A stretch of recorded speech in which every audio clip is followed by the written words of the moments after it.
фудбал, дрес, спремни сме. Спремни сме за четврток кога имаме најдобрата програма до сега. 2 дербија, едно балканско дерби, едно супер дерби и еден доста интересен меч. Ама ќе почнеме со ред. Прв надпревар.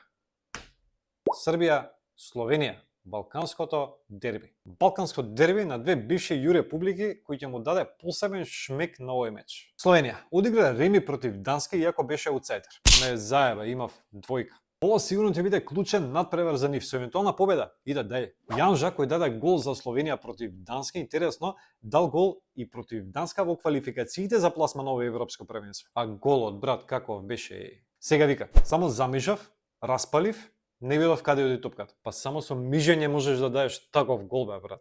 Србија до сега повеќе се покажа на улиците низ Германија отколку на теренот против Англија. Има крвови пресметки со англиски и албански навивачи. Као по традиција србите играат лошо на големите надпреварувања. Чека 24 години за настап на европско првенство и изгуби од Англија. Во првото полувреме беа целосно изгубени. Во вториот дел покажа карактер, ама нема шанси за реми. Затоа овој надпревар ќе биде да се биде или не за нив. И двете селекции си имаат 4 пати сретнато до сега со изравнен скор, по една победа и 2 ремија. Ќе биде интересен надпревар, ама сепак мислам дека Србија ќе тепа.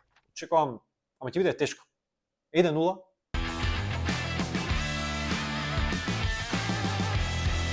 Идеме втор меч во четврток. Данска, Англија. Имам дрес од Данска, немам од Холандија, а за нив навијам. Ама добро, ова нека биде во чест на Ериксен. Минатото европско првенство за Данска остана забележано по срцевиот удар на Ериксен. Беше прашање дали воопшто ќе може да игра фудбал, ама судбината ги нареди коцките.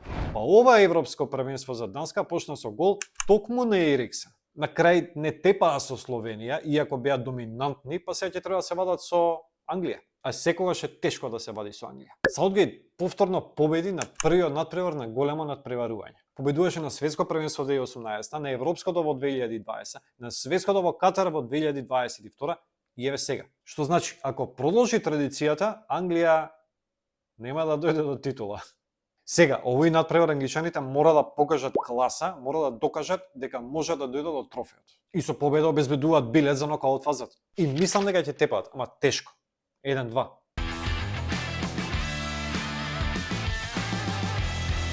Одиме со дербито на денот, можеби дербито на групната фаза. Шпанија, Италија. Дерби во групата на смртта каде што се искомплицираа работите уште по првото коло. И сигурно нема да се знаат патниците во следната рунда до последниот судиски свиреж во третото коло. Шпанците усвари оставија најдобар впечаток во првото коло на европското првенство.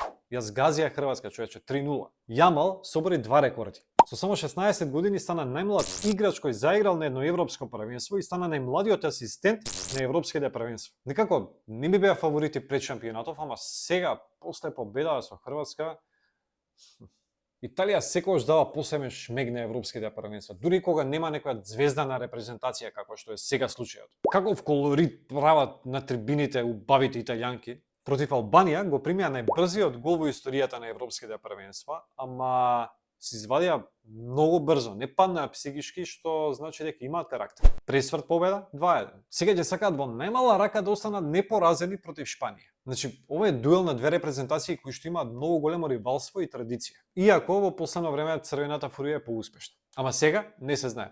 Ја мислам дека ќе биде нерешено 1-1. Значи, четврток топ надпревари. Веќе утре одиме со уште едно видео за надпреварите во петок, па потоа за надпреварите сабота и се така со ред. Следете на социјалните мрежи Instagram и Facebook Overtime with TJ, ставете subscribe на YouTube каналот BMG Network и бидете во тек со сите новитети на европското првенство. Се гледаме утре повторно. Чао!